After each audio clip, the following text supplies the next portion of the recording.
Hi, temperature and global warming. Global warming is a really hot topic these days. Governments are spending millions of dollars to avoid this catastrophe when the global temperature blows up. You might think that there's unanimous support for this, that everybody goes along with it. Well, I'm trying not to take sides in this, and I'm going to present both sides of the argument. One side, I'm going to go along with what NASA says. The other side, I'm going to look at some other people in academia that see this thing a little bit differently. Now, one thing we can agree on is temperature values.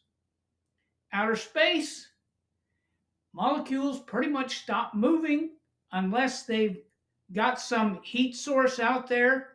And that's going to be just put everything in Fahrenheit so that it's something you can relate to, minus 454 degrees Fahrenheit. For comparison, coldest spots on Earth are about minus 100 degrees Fahrenheit. Now let's, rather than jump straight into the Earth and its temperatures, let's talk about the moon. The moon has no atmosphere. That's because the moon has no gravity to hold. It has some gravity, but not enough gravity to hold atmosphere like the Earth does.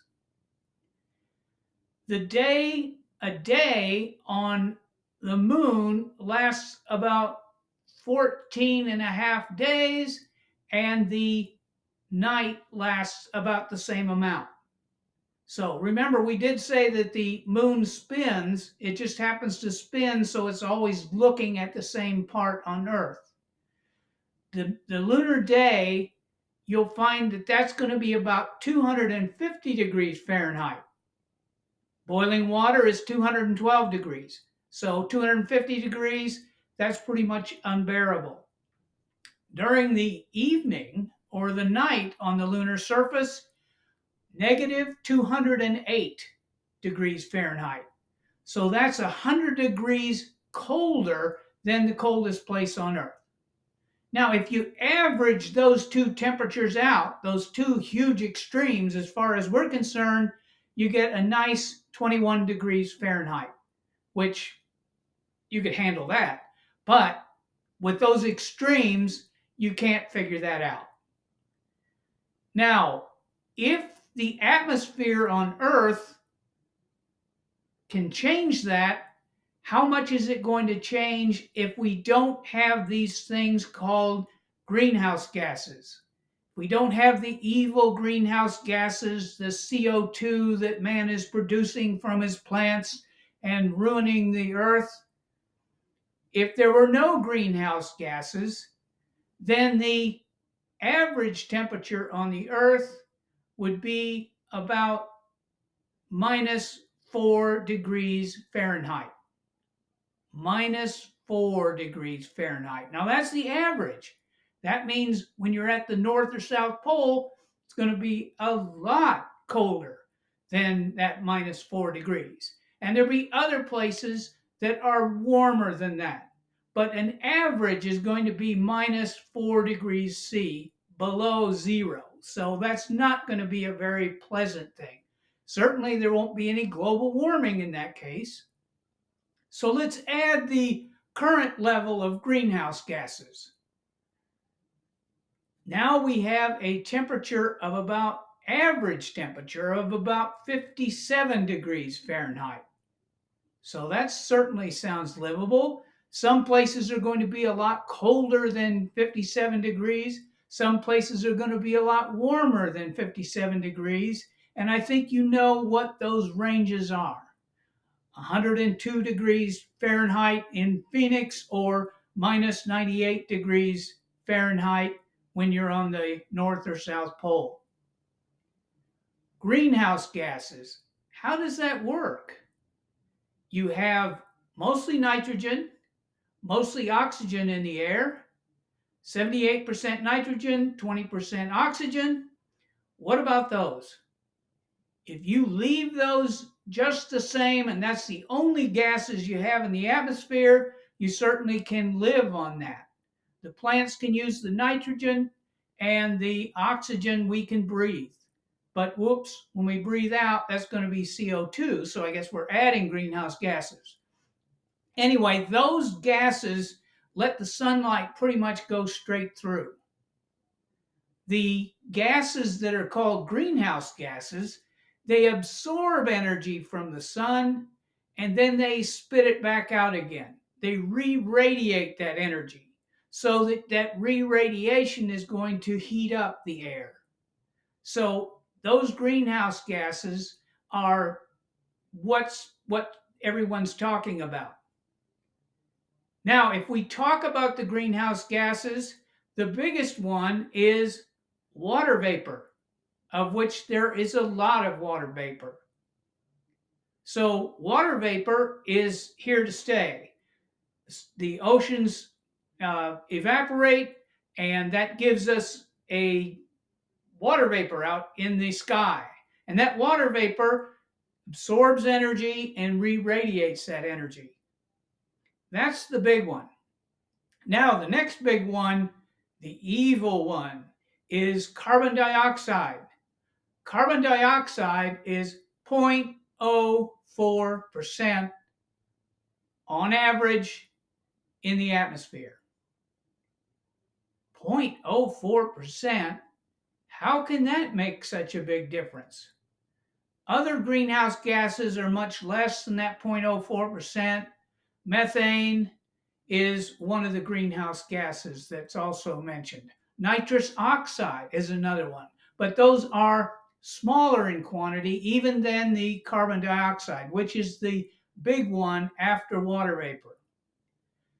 Now, I was going to write some words on the board, put numbers up there, and so on, but what I'm going to do is do convincing arguments with charts and graphs. So I'm next going to go to a share screen mode on this video so we can look at charts for one side and then look at charts for another side, another viewpoint of this whole thing. And I'm still in the research mode because I'm finding that the charts, which are supposed to be facts, look quite different. So, is somebody lying? What's going on here? That's where we're going to go next. Let's talk about the climate record, global temperature record. Look at these values. Here we are back at 1000. And it says that we are, at some kind of zero value. And then as we move along here, there was a big dip in the year 1579. And then all of a sudden, in the year 1800, the temperature goes up, and then it goes up and up and up and up and up and up and up and up and up and up. So this supports some kind of catastrophic event that has not, that, yes, that'd be scary. And we're up here at what? 1.34 degrees C above the mean that was back in 1000, using that as a baseline. Let's see if any of this makes sense. I'm not sure that it does. Where does the temperature, what temperature value is that? All we're showing is that compared to 1000, which, why are they using that as a baseline? That's a curious thing.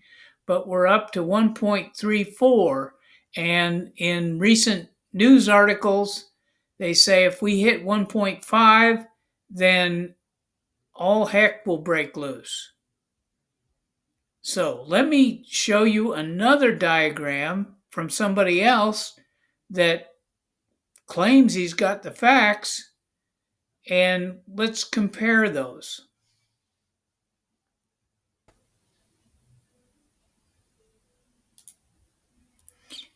Okay, here we've got another diagram that's very similar.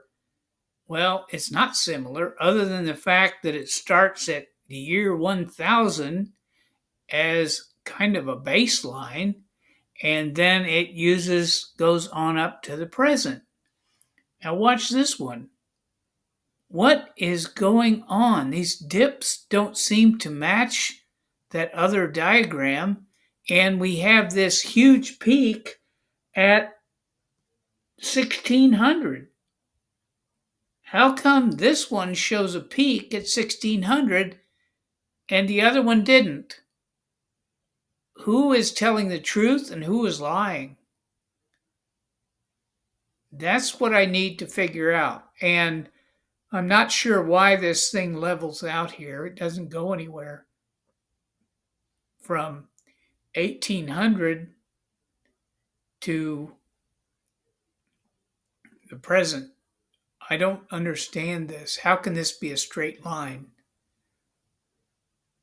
That's what I need to investigate. And that's what I will continue on with more ideas.